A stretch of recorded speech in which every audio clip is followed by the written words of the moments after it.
Star news, हर खबर बाखबर।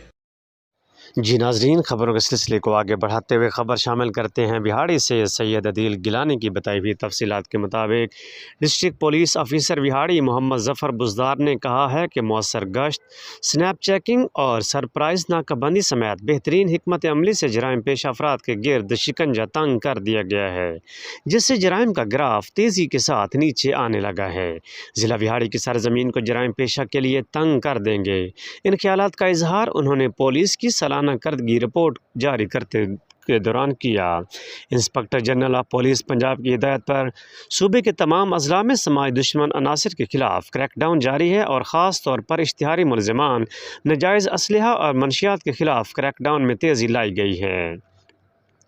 इस सिलसिले में district police officer Vehari Muhammad Zafar Buzdar की क़यादत में विहाड़ी पुलिस ने समाज दुश्मन अनासर की गिरफ्तारी के लिए हंगामी बुनियादों पर इक़दामात उठाए और जराइम पेशा अनासर के ख़िलाफ़ नाकाबंदियाँ की, जिससे जराइम की शरह में खातिर खाह कमी वाक़ई हुई है।